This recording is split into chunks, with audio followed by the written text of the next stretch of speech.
నమస్తే welcome to our channel నేను మిషాల్ని YCP అధికారంలో ఉన్నప్పుడు 5 సంవత్సరాల్లో కూడా లిక్కర్ స్కామ్ సంబంధించి ఏ విధంగా దండుకున్నారో దోచుకున్నారో ప్రజలు గమనిస్తూనే ఉన్నారు. అయితే కొంతమంది జైలుకి వెళ్ళటం, జైలుకి వెళ్ళిన తర్వాత కొంతమంది బెయిల్ మీద బయటికి రావడం జరుగుతుంది. అయితే ఇది మొత్తం కప్పిపుచ్చుకోవడానికి ఇప్పుడు నకిలీ మద్య స్కామ్ సంబంధించి ఇప్పుడు పదే ట్రోల్ చేస్తున్నారు. అయితే సిబిఐ ఎంక్వైరీ చెయ్యాలి మాకు అని వైసీపీ శ్రేణులు మొత్తం కూడా ధర్నా చేస్తున్నారు. అసలు దీన్ని ఏ విధంగా చూడాలి, దీని మీద పూర్తిగా విశ్లేషించడానికి మనతో పాటు స్టూడియోలో ఉన్నారు సీనియర్ జర్నలిస్ట్ కట్ట కార్తిక్ గారు ఉన్నారు. వారిని అడిగే విషయాలను తెలుసుకునే ప్రయత్నం చేద్దాం. నమస్కారం సార్. నమస్కారం సార్. ఇప్పుడు ఈ మధ్య మనం చూస్తుంటే ఏపీలో నకిలీ మద్యం కేసుకు సంబంధించి వైసీపీ శ్రేణులు మొత్తం కూడా ధర్నాలు చేయటం కానీ పదే ట్రోల్ చేయటం కానీ విపరీతంగా ట్రోల్ చేస్తున్నారు. అంటే గత 5 సంవత్సరాల్లో లిక్కర్ స్కామ్కు సంబంధించి ఏ విధంగా జరిగిందో ప్రజలు చూస్తూనే ఉన్నారు. కానీ అది కప్పిపుచ్చుకోవడానికి ఈ విధంగా కూటమి ప్రభుత్వం మీద వాళ్ళు ఏ విధంగా ట్రోల్ చేస్తున్నారో ప్రజలు కూడా ఇప్పుడు చూస్తూనే ఉన్నారు. దీన్ని అసలు ఏ విధంగా చూడాలంటే ఏం చెప్తారు సార్? శాలిని, ఇప్పుడు నేను బురదంటించుకొని ఇక్కడికి వచ్చాను అనుకో, అదేంటి కార్తిక్ గారు బురదంటించుకొని వచ్చారు, నువ్వు వెక్కిరించవచ్చు, నవ్వచ్చు, ఇంకేదైనా చేయొచ్చు. అప్పుడు ఏం చేయాలి? నువ్వు నవ్వకుండా నన్ను వెక్కిరించకుండా ఉండాలంటే నా కంటిన బురద నీకు అంటించాలి. అప్పుడు నువ్వు ఇంకేం అనలేవు కదా. ఇప్పుడు జగన్మోహన్ రెడ్డి గారి మీద మద్యం స్కామ్ ఒకటి పడింది, వాళ్ళ పార్టీ మీద, వాళ్ళ నాయకుల మీద, ఈవెన్ దో జగన్మోహన్ రెడ్డి గారి మీద కూడా పడబోతా ఉంది. ఆరోపణలు వస్తున్నాయి. ఇప్పటికైతే వాళ్ళ పార్టీకి సంబంధించినటువంటి మిథున్ రెడ్డి అరెస్ట్ అయ్యి కండిషనల్ బెయిల్ మీద బయటకు వచ్చారు. చెవిరెడ్డి భాస్కర్ రెడ్డి అరెస్ట్ అయ్యి ఉన్నారు.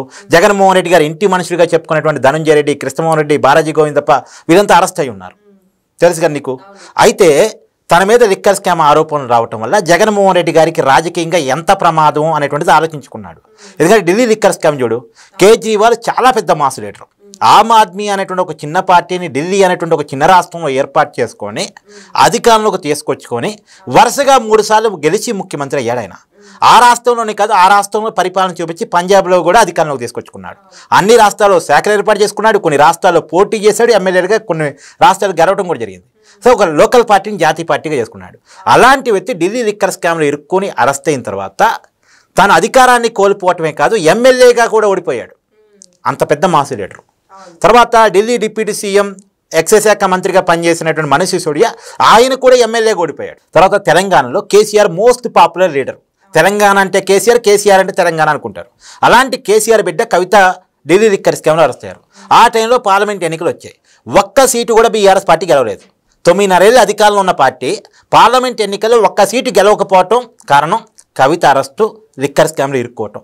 బీఆర్ఎస్ పార్టీ మీద, కేసీఆర్ కుటుంబం మీద, కేసీఆర్ కూతురు మీద లిక్కర్ ఆరోపణలు రావటం అది ప్రధానమైనటువంటి కారణం. సో లిక్కర్ ఆరోపణలు ఎదుర్కొంటే అరెస్ట్ అయినా సానుభూతి రాదు, రాజకీయంగా సమాధి అవుతుంది అన్న విషయం జగన్మోహన్ రెడ్డి గారు గ్రహించి తనకంటినటువంటి లిక్కర్ మరకలు కూటమి ప్రభుత్వానికి కూడా పొయ్యాలి అనే కారణం చేత ఇప్పుడు తంగెలపల్లి నియోజకవర్గం మొలకల చెరువు దగ్గర కూటమి ప్రభుత్వం ఎక్సైజ్ శాఖ అధికారులు పట్టుకున్నటువంటి నకిలీ మద్యాన్ని చూపిస్తూ గోల చేస్తున్నారు, రచ్చ చేసేటువంటి ప్రయత్నం చేస్తున్నారు. సరే, నకిలీ మద్యం గురించి మాట్లాడుకుందాం. ఇవాళ నకిలీ మద్యం ఇప్పటివరకు జనార్దన్ రావు ఇచ్చిన స్టేట్మెంట్, ఏవన్గా ఉన్నటువంటి జనార్దన్ రావు ఇచ్చిన స్టేట్మెంట్ మేరకు, బయటకు వచ్చిన వీడియో మేరకు, బయటకు వస్తున్న సమాచారం మేరకు మాట్లాడుకుంటే ఈ జనార్దన్ రావు వెనకాల జోగి రమేష్ ఉన్నారు. మరి జోగి రమేష్ వెనకాల ఎవరున్నారు మాట్లాడుకుందాం. నిజానికి ఇది మాట్లాడాలంటే మామూలుగా నేను ఎప్పటి నుంచో చాలా వీడియోలో చెప్తూ వస్తున్నాను. ఈ జనార్దన్ రావు వీడియో బయటకు రావడానికంటే ముందు, మీడియాలో చర్చించుకోవడానికంటే ముందు నేను చెప్పుకుంటూ వస్తున్నాను.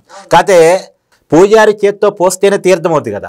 అలానే ఎంక్వైరీ సంస్థ చెప్తేనో, నిందితుడు ఒప్పుకుంటేనో, కోర్టు ధృవీకరిస్తేనే అది ప్రజలు నమ్మటానికి ఎక్కువ అవకాశం ఉంటుంది. ఇవాళ జనార్దన్ రావు చెప్పడం వల్ల, దానికి సంబంధించిన ఆధారాలు బయటకు రావడం వల్ల ఎక్కువగా జనం నమ్మటానికి అవకాశం ఉంది. కానీ అంతకన్నా ముందు నుంచే కట్ట కార్తిక్ అనేవాడు నన్ను రెగ్యులర్గా ఫాలో అయ్యే వాళ్ళకి ఈ లిక్కర్ స్కామ్ ఏంటి, నకిలీ మద్యం ఏంటి, ఇది ఎవరు తయారు చేస్తున్నారు, దీని వెనకాల ఎవరున్నారు అనేది చాలా క్లియర్ కట్గా తెలుసు. మళ్ళీ చెప్పే ప్రయత్నం చేస్తున్నాను. నీకు కొన్ని సంవత్సరాల క్రితం విజయవాడలో ఒక బాల్లో 7 చనిపోయారు మద్యం తాగి. ఎందుకు చనిపోయారని ఎంక్వైరీ చేస్తే నకిలీ మద్యం ఇక్కడ సప్లై చేయబడింది అని ఆ రోజు నిర్ధారించి కేసు కూడా నమోదు చేసుకున్నారు పోలీసులు. అది ఎవరు దాపారు? మల్లాది విష్ణు సోదరులది. ఆ రోజు మల్లాది విష్ణు సోదరుల మీద కేసు నమోదైంది, అరెస్టుల దాకా కూడా వ్యవహారం వెళ్ళింది. తీరా సీన్ కట్ చేస్తే ఆయన కాంగ్రెస్ పార్టీకి రాజీనామా చేసి వైసీపీ పార్టీలో జాయిన్ అయ్యి విజయవాడ సెంట్రల్ ఎమ్మెల్యేగా పోటీ చేసి గెలిచారు 2019 ఎన్నికల్లో. మరి మద్యం ఆరోపణలు ఉన్నటువంటి వ్యక్తికి వైసీపీ పార్టీ టికెట్ ఎలా ఇచ్చింది, ఎమ్మెల్యేని ఎలా చేసింది, పైగా ఒక కార్పొరేషన్ చైర్మన్గా కూడా అదనంగా ఆయనకి ఇచ్చినట్టుంది. అంటే ఇంతలా ఎందుకు ఓన్ చేసుకుంది నకిలీ మద్యం ఆరోపణలు ఉన్న వ్యక్తిని?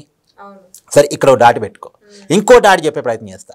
జగన్మోహన్ రెడ్డి గారు అధికారంలో ఉన్నప్పుడు జంగారెడ్డిగూడెంలో నకిలీ మద్యం కల్తీ సారా తాగి 30 మంది చనిపోయిన విషయం నీకు గుర్తుందా? ఆ రోజు రాష్ట్రం మొత్తం నకిలీ మద్యం వల్లే చనిపోయారని మొత్తుకుంటా ఉంటే సహజంగా ప్రభుత్వం ముఖ్యమంత్రి ఏం చేయాలి? ఎంక్వైరీ చేసి కారకులు ఎవరో శిక్షించాలి. అప్పుడు జగన్మోహన్ రెడ్డి గారికి మంచి పేరు. కానీ జగన్మోహన్ రెడ్డి గారు ఆ పని చేయకుండా నకిలీ మద్యం మరణాలని సహజ మరణాలుగా చిత్రీకరించే ప్రయత్నం చేశారు. రాష్ట్రం మొత్తం నకిలీ మద్యం వల్ల చనిపోయారు స్వామి అంటే కాదు సహజ మరణాలని చెప్పే ప్రయత్నం చేశారు. సహజ మరణాలు ఒక్కసారిగా 30 మంది ఒకే ప్రదేశంలో చనిపోయారట. ఎంత విచిత్రంగా ఉంది. ఎందుకు సహజ మరణాలుగా చిత్రీకరించే ప్రయత్నం చేశారు? నకిలీ మద్యం కారకులను ఎందుకు పట్టుకునే ప్రయత్నం చేయలేదు? ఎందుకంటే దాని వెనకాల వాళ్ళ పార్టీ ఉంది కాబట్టి, అది ఆయన కనుసనల్లోనే జరుగుతుంది కాబట్టి. ఇక్కడ డాట్ కనెక్ట్ చేసుకో. తర్వాత జగన్మోహన్ రెడ్డి గారి పరిపాలనా కాలంలో మద్యం షాపుల్లో అమ్మబడిన మద్యం ఏంటి? నకిలీ మద్యం కాదా? కొత్త బ్రాండ్లతోటి మొత్తం లిక్కర్ తయారీ సంస్థలన్నీ వాళ్ళ చేతుల్లోకి వాళ్ళ అదుపులో తీసుకొని ఎలాంటి మద్యాన్ని నమ్మారు? ఆంధ్రప్రదేశ్ ప్రజలందరికీ తెలుసు కదా ఏ మద్యాన్ని తాగాల్సి వచ్చిందో. చనిపోయిన కుటుంబాలు తెలుసు, లివరు కిడ్నీలు కోల్పోయినటువంటి కుటుంబాలు తెలుసు, దీర్ఘకాల అనారోగ్యాలకి గురైనటువంటి కుటుంబాలు అందరికీ తెలుసు. మద్యం అలవాటు ఉండి బానిసగా ఉన్నటువంటి ఆంధ్రప్రదేశ్ ప్రజలందరికీ తెలుసు జగన్మోహన్ రెడ్డి గారి పరిపాలనా కాలంలో ఎలాంటి మద్యాన్ని నమ్మారు అనేటువంటిది. ఇప్పుడు జనార్దన్ రావు మన ఇచ్చినటువంటి వీడియో స్టేట్మెంట్లో ఆయన చెప్పే ప్రయత్నం చేశాడు. జోగి రమేష్ చెప్పాడట అప్పట్లో, ఏది వైసీపీ అధికారంలో ఉన్నప్పుడు, నకిలీ మద్యం తయారు చేయి మనం ప్రభుత్వ మద్యం షాపుల్లో అమ్ముదామన్నాడంట. ఇంకా అప్పుడు మద్యం షాపులన్నీ ప్రభుత్వం చేతుల్లోనే ఉన్నాయి కదా. సో దాన్ని కనెక్ట్ చేసుకో.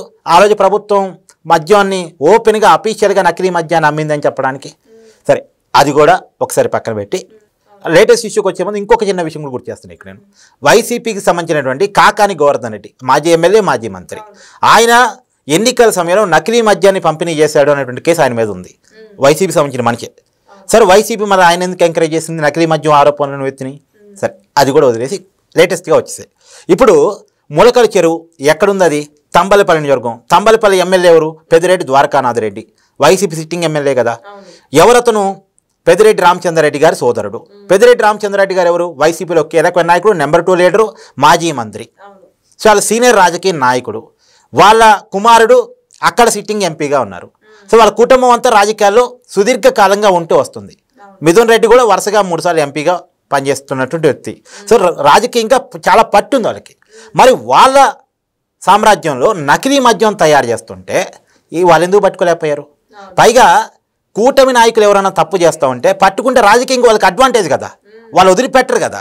మరి ఎందుకు ఈ విషయాన్ని ఎక్సైజ్ శాఖ అధికారులు పట్టుకునేంత వరకు, కూటమి ప్రభుత్వం ఫైండింగ్ చేసేంత వరకు వాళ్ళు పట్టుకునే ప్రయత్నం చేయలేదు? ఎందుకంటే దాన్ని తయారు చేపిస్తుందే వాళ్ళు కాబట్టి అని నీకు ఇక్కడ అర్థం కావట్లేదా? వరుసగా డాట్స్ కనెక్ట్ చేసుకో. మల్లాది బారు, జంగారెడ్డిగూడెం, జగన్మోహన్ రెడ్డి గారి కాలంలో ప్రభుత్వ మద్యం దుకాణాలు అమ్మబడిన మద్యం, కాకాని గోవర్ధన్ రెడ్డి గారి మీద నమోదైన కేసు, ఇయాల జనార్దన్ రావు ఇచ్చిన స్టేట్మెంటు, జోగి రమేష్ మీద వస్తున్నటువంటి ఆరోపణలు, చాటింగు ఆధారాలు, తర్వాత పెద్దిరెడ్డి గారి సామ్రాజ్యంలో దొరికినటువంటి నకిలీ మద్యం. ఇంకోటి అది కూడా చెప్తాను నేను మీకు. ఆఫ్రికాలో అంటే మళ్ళీ ఇక్కడంతా కూటమి అంటారు, అందుకని నేను ఆఫ్రికా ఖండాన్ని ఎగ్జాంపుల్గా తీసుకుంటున్నాను. ఆఫ్రికా ఖండంలో కెమెరన్ అనేటువంటి దేశంలో రెడ్డీస్ గ్లోబల్ ఇండస్ట్రీ అనేటువంటి ఒక సంస్థ నకిలీ మద్యాన్ని తయారు చేసి అక్కడ ప్రజలకు అమ్ముతుంటే, దానివల్ల అక్కడ ప్రజలు చనిపోతూ ఉంటే, ఆ ప్రజలు ఈ మద్యం వల్ల మేము చనిపోతున్నామని ఆందోళన చేస్తే, ఆందోళనకి స్పందించినటువంటి అక్కడ ప్రభుత్వం, అక్కడ మంత్రి ఆర్మీని తీసుకెళ్ళి దాన్ని క్లోజ్ చేశారు. ఎవరిది? YS Anil Reddy, YS Sunil Reddy. దాని వెబ్సైట్ కావాలని నువ్వు పోయి చెక్ చేసుకో. మరి వైఎస్ అనిల్ రెడ్డి, వైఎస్ సునీల్ రెడ్డికి వాళ్ళకి నకిలీ మద్యం తయారు చేస్తున్నారు అంటే ఆ నకిలీ మద్యమే ఇక్కడ పట్టుబడింది. వాళ్ళకి అలవాటు ఉందని అర్థమవుతుంది కదా. వైఎస్ అనిల్ రెడ్డి, వైఎస్ సునీల్ రెడ్డి ఎవరు? జగన్మోహన్ రెడ్డి గారి సోదరుడు. ఈ వైఎస్ అనిల్ రెడ్డి, వైఎస్ సునీల్ రెడ్డి మీద ఆంధ్రప్రదేశ్ లిక్కర్ స్కామ్ ఆరోపణలు కూడా ఉన్నాయి. వాళ్ళ కంపెనీల మీద ఇటీవల ఈడీ రైడ్స్ కూడా నిర్వహించింది. అలాంటి వాళ్ళు ఆఫ్రికాలో నకిలీ మద్యం తయారు చేస్తున్నారంటే ఆంధ్రాను వదిలేరని మనం నమ్మాలా? ఇప్పుడు అక్కడ ఏ పద్ధతిలో తయారు చేస్తున్నారో అదే పద్ధతిలో ఇక్కడ తయారు చేస్తున్నట్టు కనపడిపోయింది. తర్వాత ఇబ్రహీంపట్నం దగ్గర ఏదో మన జగన్మోహన్ రెడ్డి గారు ఫోటోలు వీడియోలు చూపించారు కదా, అక్కడ దొరికినటువంటి స్పిరిట్ కానీ, నకిలీ మద్యానికి సంబంధించిన సామాన్ కానీ, మిషన్ కానీ, అవన్నీ 2023 నుంచే, జనవరి నుంచే తయారు చేస్తున్నారనే విషయాన్ని డేట్స్తో సహా పోలీసులు ఆధారాలు సంపాదించారు. 2023లో ముఖ్యమంత్రి ఎవరు? తంబలపల్లిలో అయితే 2021 నుంచి తయారు చేస్తున్నారని కొంత ఆధారాలు సేకరించారు. 2021లో ముఖ్యమంత్రి ఎవరు? అంటే జగన్మోహన్ రెడ్డి గారి పరిపాలనా కాలంలో అఫీషియల్గా నకిలీ మద్యం తయారు చేయబడింది. కూటమి అధికారులకు వచ్చిన తర్వాత కొంతకాలం ఆగిపోయింది. 2024 ఏప్రిల్లో ఈ జనార్దన్ రావు ఇచ్చిన స్టేట్మెంట్ ప్రకారం జనార్దన్ రావుకి జోగి రమేష్ ఫోన్ చేసి నువ్వు నకిలీ మద్యం తయారు చెయ్యి అవసరమైతే మనమే పట్టిద్దాం, పట్టుకుంటే కూట మీదకి నెట్టేద్దాం. ఇది అధిష్టానం ఆదేశాలతో నీకు చెప్తున్నాను. నీకేం ఇబ్బంది లేదు. ఇబ్బంది వచ్చినప్పుడు నువ్వు ఆఫ్రికా వెళ్ళిపో, నీ బెయిల్ అంతా మేము చూస్తాం, నీకు కావాల్సిన డబ్బులు మేము చూస్తాం, నీ ఆర్థిక అవసరాలన్నీ తీరుస్తాం అని జోగి రమేష్ చెప్పాడట. మరి జోగి రమేష్ అధిష్టానం ఆదేశాలతో చెప్పాను అన్నాడంటే అధిష్టానం అంటే ఎవరు? జోగి రమేష్కి జగన్మోహన్ రెడ్డిగా. సో చాలా క్లియర్ కట్గా జగన్మోహన్ రెడ్డి గారు చేస్తున్న నేరం కళ్ళ ముందు కనపడుతున్నప్పుడు, డాట్స్ కనెక్ట్ చేస్తున్నప్పుడు పట్టుకున్న కూటమి ప్రభుత్వాన్ని నిందించాలా, తయారు చేసినటువంటి జగన్మోహన్ రెడ్డి నిందించాలా? ఇప్పుడు వాళ్ళు ఎందుకు సిబిఐ అడుగుతున్నారు? మరి తప్పు చేసినప్పుడు సిబిఐ అడగకూడదు కదండి అని నీకు డౌట్ రావచ్చు. ఎందుకు సిబిఐ అడుగుతున్నారంటే జగన్మోహన్ రెడ్డి గారికి సిబిఐ అయితేనే సేఫ్గా ఉంటాను. ఎందుకంటే సిబిఐ కేసు నాకు కొత్త కాదు. 2011లోనే 20 సిబిఐ ఈడీ కేసులు ఉన్నాయి. మా బాబాయిని చంపినటువంటి కేసు కూడా సిబిఐ చేతిలో ఉంది. అది 2019 నుంచి పెండింగ్లో ఉంది. సో ఇన్ని సంవత్సరాలైనా ఏం తేల్చలేదు. నేను కనీసం ముఖ్యమంత్రి అయ్యానని పేరు చెప్పేసి వ్యక్తిగత ఆధారం నుంచి మినహాయింపు ఇవ్వాలని ప్రతి శుక్రవారం కోర్టుకు పోవాల్సిన జగన్మోహన్ రెడ్డి గారు పోలేను, సెక్యూరిటీలు ఇచ్చా, ఆర్థిక కారణాలు ఇచ్చా అని చెప్పేసి కోర్టులో పిటిషన్ వేసుకుంటే ఆ రోజు మినహాయింపు వచ్చింది. ఆ మినహాయింపుని క్యాన్సిల్ చేయాలని కూడా సిబిఐ కోర్టుకి వెళ్ళట్లేదు. కాబట్టి సిబిఐ చేతిలో పడితే నేను సేఫ్గా ఉంటాను, సిబిఐ నన్ను చక్కగా చూసుకుంటుంది, పువ్వుల్లో పెట్టి చూసుకుంటుంది, ఆకలినప్పుడు అన్నం పెట్టిద్ది అంటే కొంత వెటకారం ఎందుకు చెప్తున్నా అంటే ఆయన చేసే పనులు అట్టున్నాయి అని. అందుకనే సిబిఐ కావాలని జగన్మోహన్ రెడ్డి గారు డిమాండ్ చేస్తున్నారా అన్న కనిపిస్తా ఉంది. మరి ఈ తరుణంలో చూసుకుంటే జగన్మోహన్ రెడ్డి ఇక్కడైతే లేడు, యూరోప్ లో వెళ్ళిపోయారు వాళ్ళ కుటుంబ సభ్యులతో కలిసి. మరి ఈ లోపు ఇక్కడ ఇదంతా జరుగుతుంది. ఒక పక్క జోగి రమేష్ ఏమో నాకు ఎటువంటి సంబంధం లేదు, అసలు నేను ఎక్కడికి వెళ్ళినా సరే, ఏ గుడికి వెళ్ళినా సరే నేను ప్రమాణమైనా చేస్తాను, నాకు ఈ నకిలీ మధ్య సంబంధించి నాకు ఎలాంటి సంబంధం లేదని మాట్లాడుతున్నాడు జోగి రమేష్. అంటే ఇంత తప్పుడు పనులు చేసిన వాళ్ళకి దేవుడన్నా, సమాజం అన్నా, ప్రజలన్నా, ప్రజాస్వామ్యం అన్నా విలువ ఉంటుందా? వీళ్ళు చేసే ప్రమాణాలకు విలువ వస్తుందా?